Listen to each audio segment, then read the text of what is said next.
Hallelujah, praise the Lord. हम यीशु मसीह का धन्यवाद करते हैं।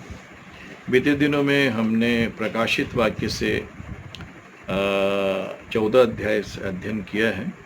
6 स्वर्गदूत हमने देखा था, और ये जो 6 स्वर्गदूत हैं, प्रकाशित वाक्य 3 अध्याय के बाद जो है वो जो सेवा है जो परमेश्वर के सेवकों को दी गई है वो खत्म हो जाएगी, क्योंकि प्रकाशित वाक्य 4 अध्याय से प्रभु यीशु की न्याय की सेवा आरंभ होती है। न्याय का युग आरंभ होता है, और उसमें 7 मोहरें जो है वो खोली गई हैं। ये जो 7 मोहरें हैं, जब ये खोली जाती हैं तो आप आगे बढ़ते जाएंगे तो पूरा प्रकाशित वाक्य में प्रभु यीशु मसीह सक्रिय हैं। परमेश्वर पिता का प्रकोप सक्रिय है, स्वर्गदूत सक्रिय हैं, और दुष्ट आत्माएं, शैतान, और जो अथाह गड्ढे में बंद स्वर्गदूत हैं, जिसमें से एक स्वर्गदूत निकलेगा जिसे पशु कहा गया है। 666 का अंक है, जो चिप के माध्यम से आपके सिर में या हाथ में लगाया जाएगा, जिससे डिजिटल जो कैश पेमेंट है पोर्टवर्ड के द्वारा आप कर सकते हैं खाने पीने के समय। लेकिन ऐसे लोग नरक जाएंगे। ये अरबों की संख्या में होने वाला है। तो हमने बीते दिनों में अध्ययन किया था, और आज हम स्वर्गदूतों के अध्ययन में जो हमने प्रकाशित वाक्य से चालू किया था, और भी आगे दूसरी सुसमाचारों से, बाइबल से देखेंगे। इसमें 6 स्वर्गदूत हमने देखा था, जिसमें से प्रकाशित वाक्य 6 पद।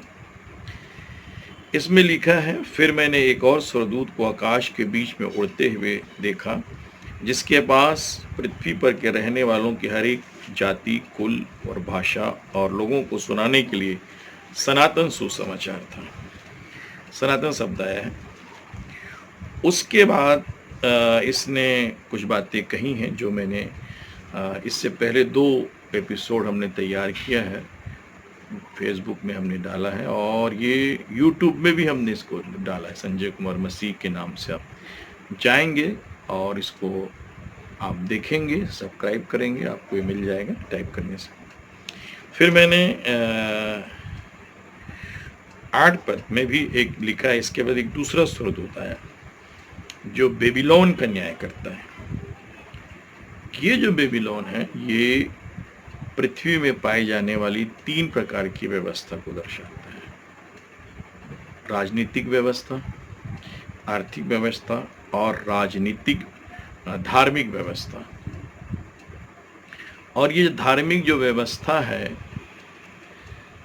ये वो है जो सारे झूठे फॉल्स रिलीजन एकता में आएंगे, जिसमें गिरा हुआ क्रिश्चियन चर्च भी रहेगा। जो उन्होंने संसार से समझौता करके रखा है, वो भी उस बेबीलोन में उनका विनाश होगा। फिर 9 पद में तीसरा स्वर्गदूत आता है, जब पशु का राज्य आएगा, उसके बारे में लिखा है। फिर प्रकाशित वाक्य 14 अध्याय में जो आप देखेंगे, एक और स्वर्गदूत आता है 15 पद में, जो परमेश्वर के मंदिर से निकलता है। इसके बारे में अध्ययन किया था। उसके बाद हम 17 पद में देखते हैं कि एक और स्वर्गदूत निकला, मंदिर से निकला। फिर 18 पद में देखते हैं एक और स्वर्गदूत निकला जो वेदी से निकला, परमेश्वर। ये 6 स्वर्गदूतों के बारे में हमने अध्ययन किया था, आप उसको देख सकते हैं। आज तीसरे भाग में हम जाएंगे, और जब तीसरे भाग में जाते हैं तो हम पढ़ेंगे लूका रचित सुसमाचार 2 अध्याय 8 पद से, कि कैसे जब परमेश्वर की सेवकों की सेवा नहीं होती है, नहीं होगी, तो स्पष्ट प्रत्यक्ष रूप से स्वर्गदूत परमेश्वर के संदेश को पहुंचाते हैं। मैं खास कुछ पॉइंट आपको बताना चाहूंगा, और उससे पहले हम इसको पढ़ देंगे। लूका 2 अध्याय 8 पद से। और उस देश में कितने गड़रिये थे जो रात को मैदान में रहकर अपने झुंड का पहरा देते थे, और प्रभु का एक दूत उनके पास आ खड़ा हुआ, और प्रभु का तेज उनके चारों ओर चमका, और वे बहुत डर गए। तब स्वर्गदूत ने उनसे कहा, मत डरो, क्योंकि देखो मैं तुम्हें बड़े आनंद का सुसमाचार सुनाता हूँ, जो सब लोगों के लिए होगा। अब यहाँ पर आप देखेंगे कि जब प्रभु यीशु का जन्म हुआ तो गड़ियों के पास जो चरवाहे थे जानवरों के, उनके पास एक स्वर्गदूत आया और उसने कहा, मैं तुम्हें बड़े आनंद का सुसमाचार सुनाता हूं। द गॉस्पेल ऑफ जॉय, आनंद का सुसमाचार।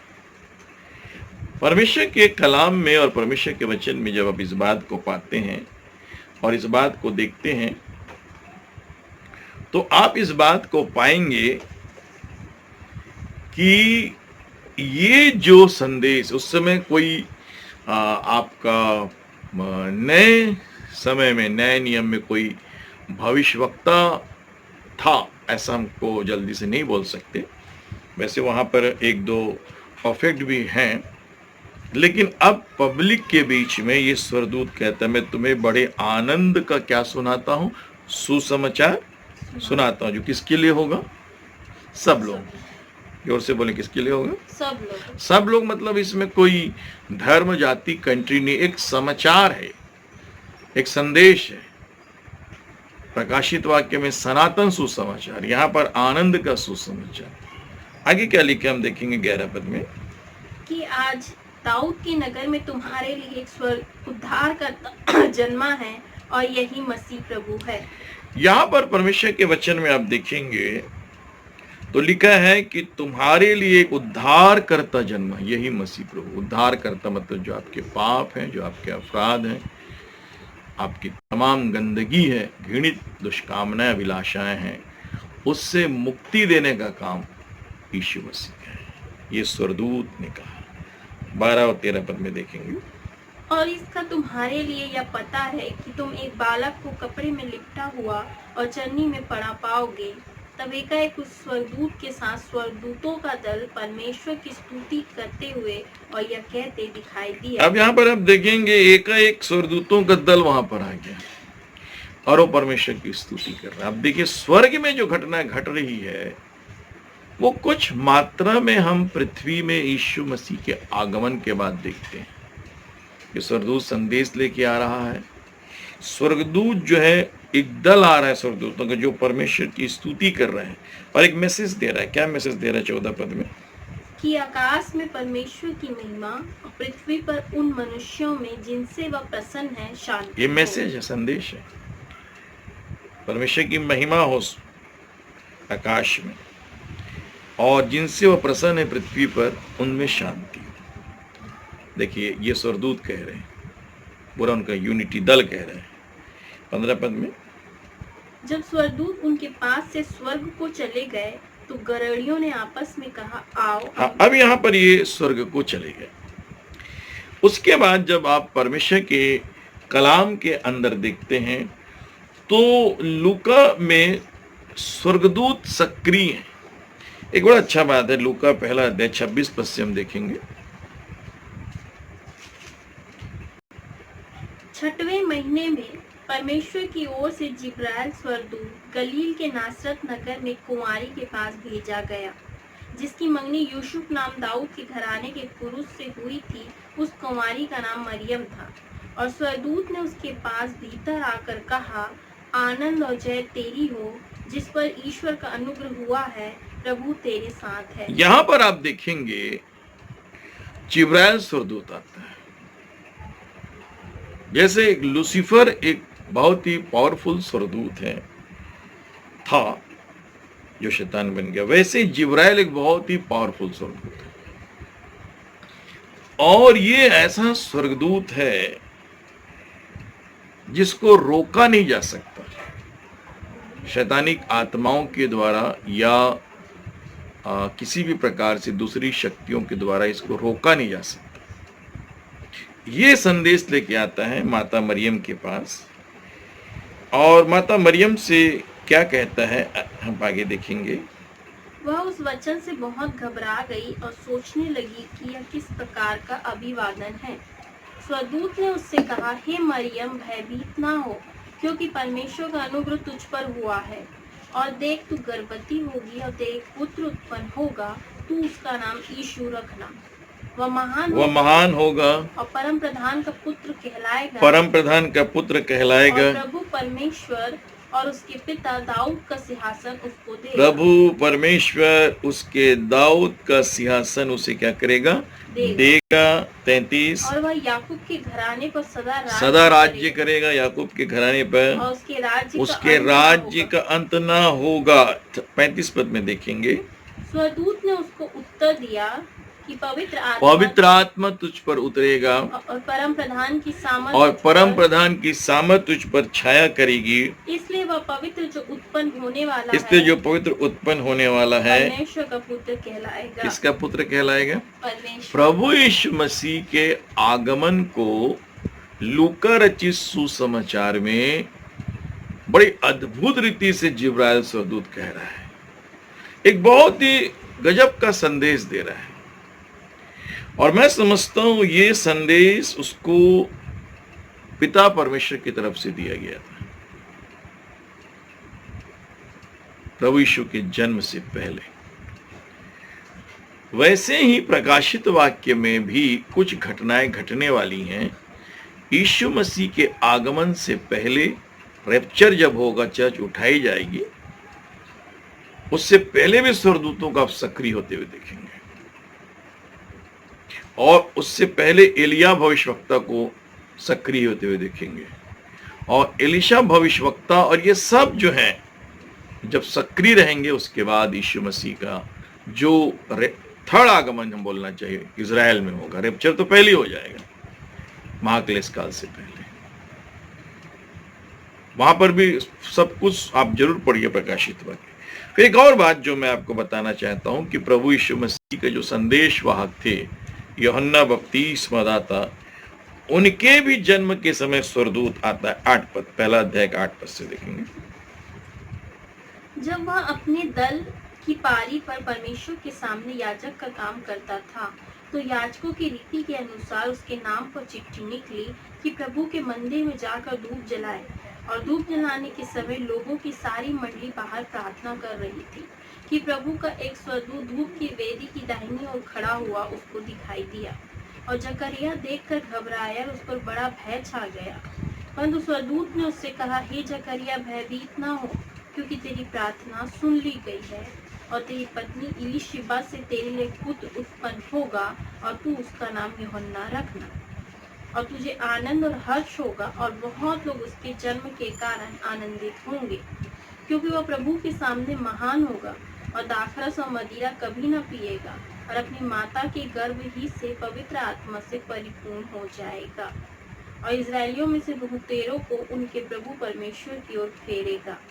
वह एलिया की आत्मा और सामर्थ में होकर उसके आगे आगे चलेगा। हाँ, वह एलिया की आत्मा और सामर्थ में होकर उसके आगे आगे चलेगा कि पितरों का मन लड़के बालों की ओर फेर दे, पितरों का मन लड़के बालों की ओर फेर दे और आज्ञा न मानने वालों को धर्मियों की समझ पर लाए, और आज्ञा न मानने वालों को धर्मियों की समझ पर लाए और प्रभु के लिए एक योग्य प्रजा तैयार प्रभु के लिए योग्य प्रजा तैयार करे। जकरिया ने स्वदूत से पूछा, यह मैं कैसे जानूं, क्योंकि मैं तो बूढ़ा हूँ, मेरी पत्नी भी बूढ़ी। उसने विश्वास नहीं किया, बूढ़ा बूढ़ी थे इसलिए। लेकिन देखिए वहां पर एक बड़ी अद्भुत बात हो रही है। ये जिब्राइल स्वर्गदूत मैसेज दे रहा है, वो महान होगा, दाखरस मदिरा कभी न पिएगा, अपनी माता के गर्भ ही से पवित्र आत्मा से परिपूर्ण हो जाएगा। वह एलिया की सामर्थ आत्मा में होकर चलेगा। वह पितरों का मन बाल बच्चों के फेर देगा, आज्ञा ना मानने वालों को धर्मियों की समझ पर लाएगा, प्रभु के लिए योग्य जो प्रजा तैयार करेगा। उसने बोला मैं तो बूढ़ा हूं, जब स्वर्गदूत ने मैसेज दिया। तो स्वर्गदूत देखिए क्या कहता है, जो जिब्राइल है, जो बहुत ही पावरफुल स्वर्गदूत है, जिसके बारे में हम आगे चल के दानियेल की किताब में पढ़ेंगे कि एक और स्वर्गदूत है मिकाएल की, कैसे एक बहुत ही अंतरिक्ष के अंदर और स्वर्ग के अंदर एक गवर्नमेंट है, प्रिय स्वर्गदूतों का एक गवर्नमेंट है। और ध्यान से आप स्टडी करेंगे तो चर्च को निर्माण करके चर्च को गवर्नमेंट दिया जाएगा। 3 स्वर्ग है तो 3 स्वर्ग को 3 स्वर्गदूतों के अधीन किया गया था, जिसमें से एक स्वर्गदूत गिर गया, उसके साथ अरबों खरबों मिलियन दूसरे साधारण स्वर्गदूत थे, पावरफुल स्वर्गदूत थे, वो भी गिर के दुष्ट आत्मा बन गए। वो अपनी पूजा पाठ चाहते हैं। देखिए आगे क्या लिखा हुआ है 19 पद में, स्वर्गदूत ने उसको उत्तर दिया कि मैं जिब्राइल हूँ जो परमेश्वर के सामने खड़ा रहता जो हूँ परमेश्वर के सामने खड़ा रहता हूँ और मैं तुझसे बातें करने और तुझे ये सुसमाचार सुनाने को भेजा गया हूँ। और देख जिस दिन तक ये बातें पूरी ना होले तक तू मौन रहेगा हाँ और बोल ना सकेगा हाँ इसलिए कि तूने मेरी बातों को जो अपने समय पर पूरी होंगी प्रतीति ना की। कितनी भयानक बात है। मैं आपको आगे बताऊंगा कि स्वर्गदूत का जब कोई संदेश लेके आते हैं, क्योंकि हमने ये अध्ययन प्रकाशित वाक्य से 6 स्वर्गदूतों से चालू किया है और अभी भी लूका में आए हैं, और कलाम के अंदर आप देखेंगे तो यहाँ पर हम एक स्वर्गदूत को गड़ियों के पास जाते हुए देखते हैं। यीशु प्रभु के जन्म के बाद स्वर्गदूतों के दल को देखते हैं। यहाँ पर जिब्राइल को देखते हैं, माता मरियम के पास गए। यहाँ पर जो एलिशिबा है, जहाँ से यूहन्ना बपतिस्मा दाता जो 6 महीने बड़े थे यीशु से, उनकी उत्पत्ति हुई, जो परमेश्वर के जीसस के संदेश वाहक बने। मरकुस मत्ती में आप देखेंगे तो, लूका में देखें, यूहन्ना में देखें, सुसमाचार किताब। यहाँ पर ये स्वर्गदूत क्या कहता है, मैं जिब्राइल हूँ, आई एम जिब्राइल, मैं परमेश्वर के सामने खड़ा रहता हूँ, मैं तुझसे बातें करनी है, तुझे सुसमाचार सुनाने को भेजा गया। अभी ये संदेश जो है ये परमेश्वर के भविष्यवक्ताओं के द्वारा, प्रेरितों के द्वारा आ रहा है, उनके संदेश वाहकों के द्वारा आ रहा है। एक समय आने वाला है, ये सब बंद हो जाएगा और स्वर्गदूतों के द्वारा आने वाला है। ये चर्च, बाइबल, आत्मा, पवित्र आत्मा उठा ली जाएगी। और प्रियो, स्वर्गदूतों का आगमन होना एक खतरे की भी घंटी है और अच्छी भी बात है। इन दोनों बातों को हम देखेंगे। नेक्स्ट, अभी इसके बाद एक और भाग में हम आगे अध्ययन करेंगे, जिसमें हम दानियल की पुस्तक में जाएंगे और वहाँ पर जाने के बाद हम कैसे वहाँ पर स्वर्गदूतों का एक बड़ा काम होता है, हम चौथे भाग में देखेंगे। इससे पहले 2 भाग और हैं, हमने इसको फेसबुक में, यूट्यूब में डाला है, संजय कुमार मसीह के नाम से आप देख सकते हैं। एलिशा पेयर टावर में आप जाके इसको देख सकते हैं। इसके बाद चौथे भाग में हम दानियल की किताब से अध्ययन करेंगे।